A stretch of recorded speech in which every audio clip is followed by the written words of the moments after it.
What's up, everyone? Thanks for tuning into my YouTube channel, Jace's Own World. There's been a few of you that have subscribed to my channel since my last video, and I want to welcome you to my channel and thank you for subscribing. Guess what happened, guys? I was driving for work a few days ago, and I was coming down a hill, put my clutch in to go into third gear, press my clutch pedal in, and the clutch pedal stayed to the floor. And this time I felt a little pop. I was like, you have got to be kidding. You've got to be kidding me, dude. I'm 11 months in to my X clutch stage 2 6-puck clutch for my MK7 GTI. Good thing this clutch has a warranty, and I've already contacted X clutch so we can get the warranty going. But anyways, when this happened, I was driving and it went to the floor. The clutch pedal would not come back up. I know exactly what it is. It's the throw-up bearing / slave cylinder, because these things are super weak on this car. I do not get it. I just do not get it, guys. Anyways, when that happened, I put my foot on the bottom side of the clutch pedal to bring the clutch back up so that I can actually just try to get it in gear.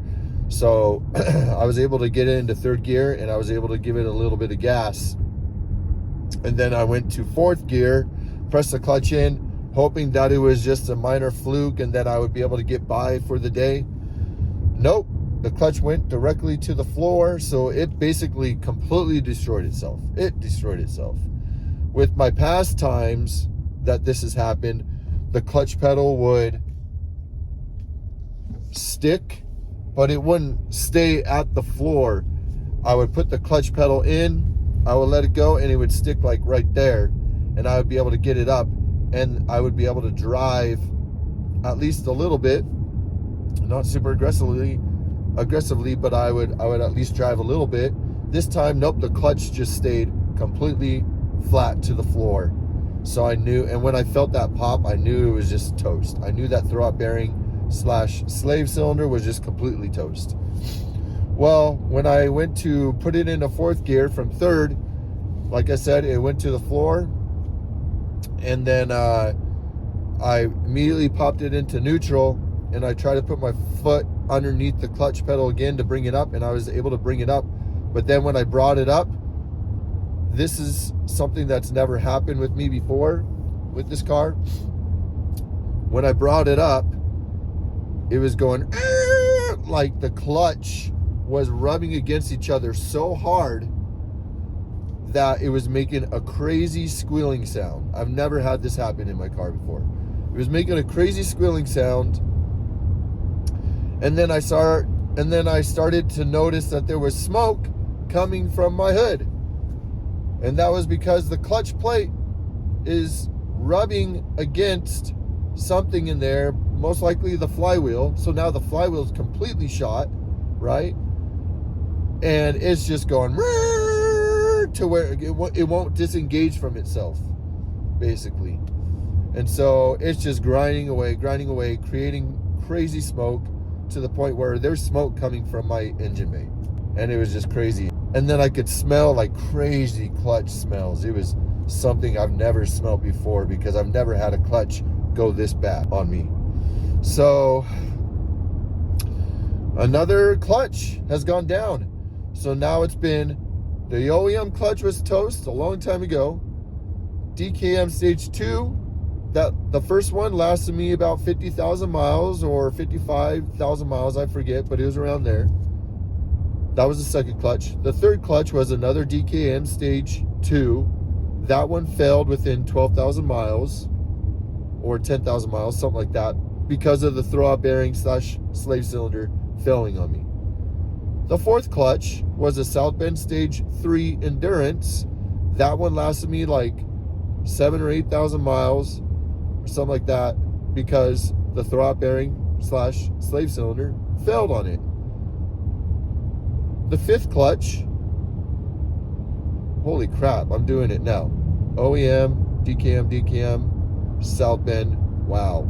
The fifth clutch, which is the X clutch stage 2 with the 6-puck, that one has just failed. Fifth clutch, because of the throwout bearing / slave cylinder failing.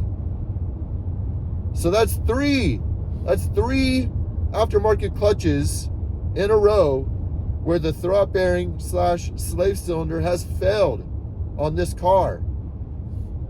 And this one is completely toast. I know for a fact because of the smoke that I saw and the smells that I was smelling. So that clutch is completely toast. And who knows if there's any other broken parts in it. Now, this clutch was installed by a shop locally to me here in Tucson. I was not very impressed with them. And the car drove great, but like, I know it could have felt better from the very beginning if I installed it myself. So now what am I going to do? What am I going to do, right? Well, I told myself that when this last X clutch goes out, which I knew it would go out at some point, I just didn't think it was going to be this soon. And before I start talking about that, let's talk about the X clutch itself. The X clutch never had any issues. There was nothing that I noticed with the car that was giving me the idea that this was going to happen, that the throwout bearing / slave cylinder was going to pop on me. There was nothing. All right, so the car clutch pedal felt perfectly fine the whole time. It grabbed perfectly fine the whole time. It shifted into gear perfectly fine the entire time. There was nothing about the clutch that I disliked. I absolutely loved the X clutch stage 2 with the 6-puck disc. It grabbed really hard. So that was one thing that I needed to get used to. That was a little bit different from all the other ones that I've had. Because, you know, stop and go, I had to modulate it a little bit. I had to feather it a little bit more because of that. And then the other thing that I had to get used to was it's very light single mass flywheel.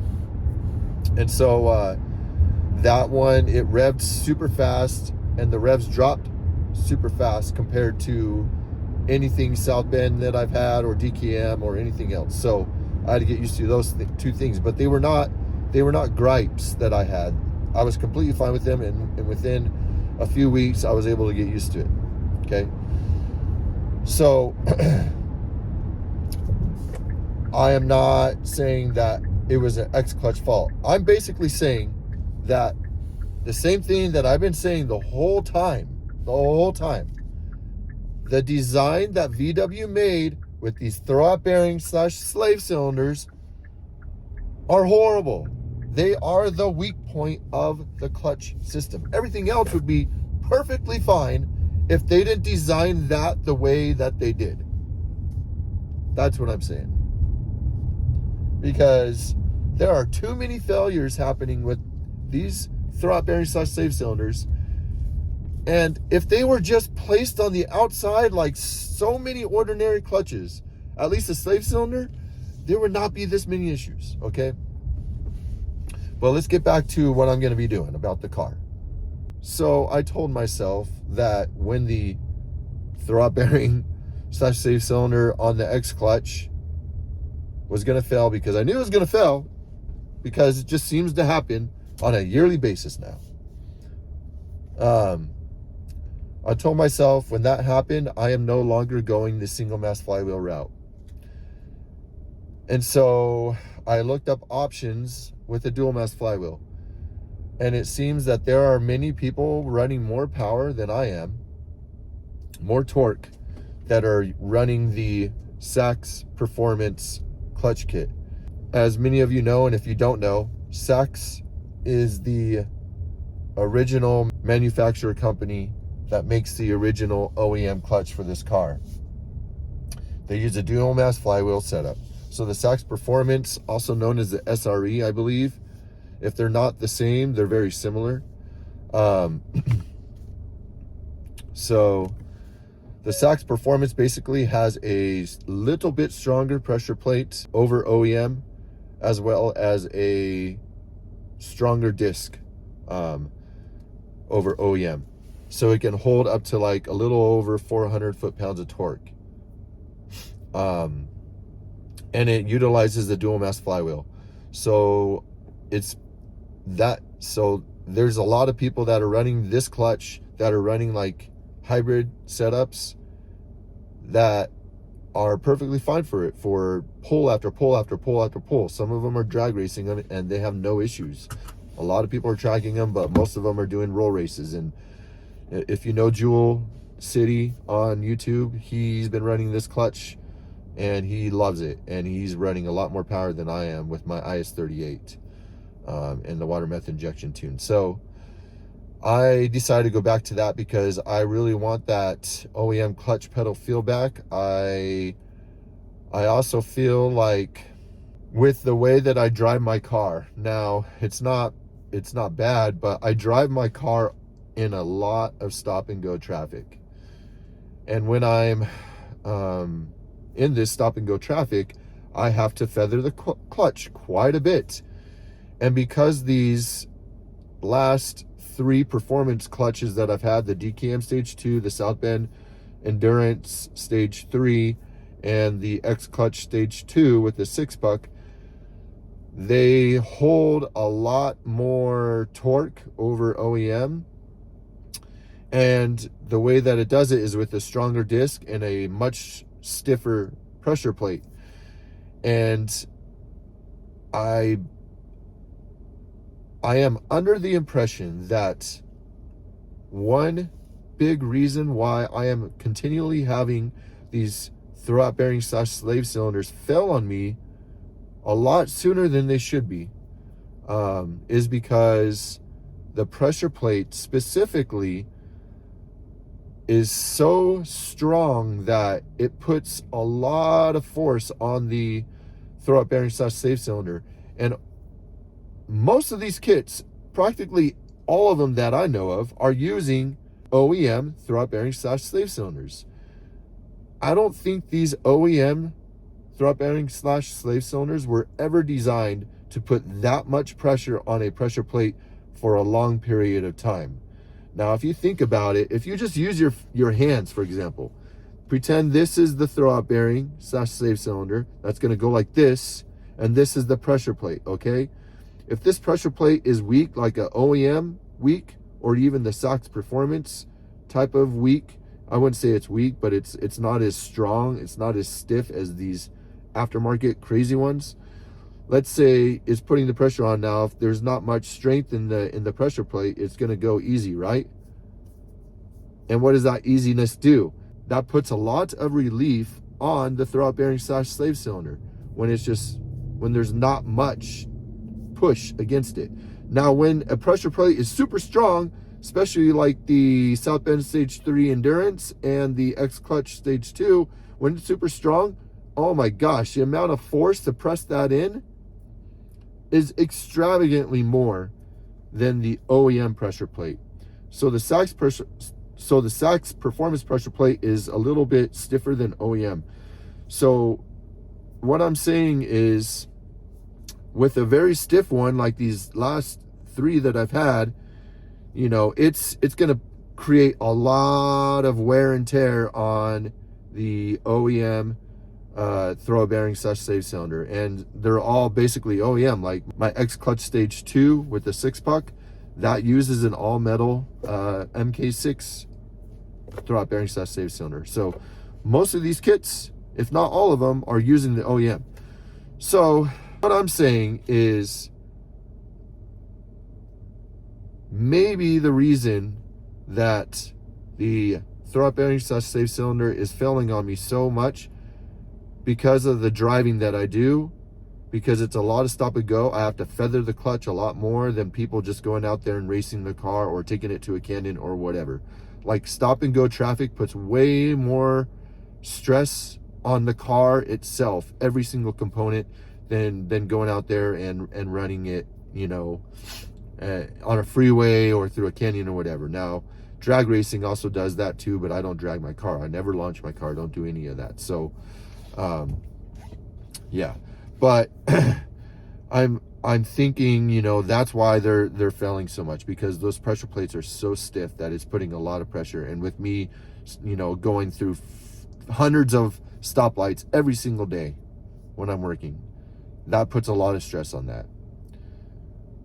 At the same time, it really upsets me that, you know, that these clutch kits aren't able to withstand that.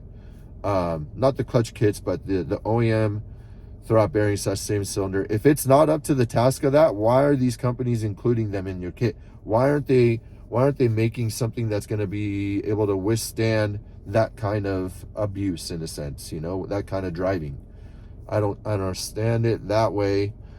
But it all comes down to just a really poor design by VW. And, you know, for it to sit inside a bell housing, once that pops, all the brake fluid goes all over the place. Like when it happened with mine, there's brake fluid all over the floor. Oh, it's just, you can see the brake fluid on the floor in my picture for the video. But it's ridiculous. Like, once that brake fluid goes all over the bell housing, brake fluid is very contaminating, and it will get onto your clutch plate, your clutch disc, and your flywheel. And then all of a sudden you have to buy a whole new $1,000 plus, whatever, you know, clutch kit, because one simple $60 item decided to destroy itself. So it's really annoying. But like I said, you know, that's the reason why. So without going on a crazy tangent, because I know this video is already long, I bought the Sax Performance clutch. I also bought a brand new dual mass flywheel. I bought all the stuff that I'm going to need for it, including the bolts and stuff, because some of the bolts don't come with the kit. I bought all new hardware for like transmission, dog bone mount, all that stuff.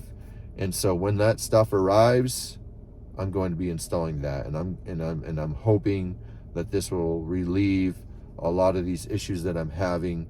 But I'm also planning to get another car, because I am just completely tired of spending thousands on this car every year for a clutch, and that's the clutch alone. So it's just dumb, and that's where I'm going at. So I'm gonna leave this video there. Once those parts arrive, I will let you guys know. And then once I install it, I'll make a video. I'm not going to do an installation video or anything like that, because there's plenty out there that are better than what I can create. So thank you for tuning into this video, and I appreciate all of your likes, your comments, your dislikes, all of your subscriptions. And if you haven't subscribed to my channel, please do. We already hit 800, guys. That's crazy. I never would have thought I would even had 100 subscribers on this channel. It's crazy, but that's where I'm at. So thank you for tuning in, and stay tuned for more. Until then, peace.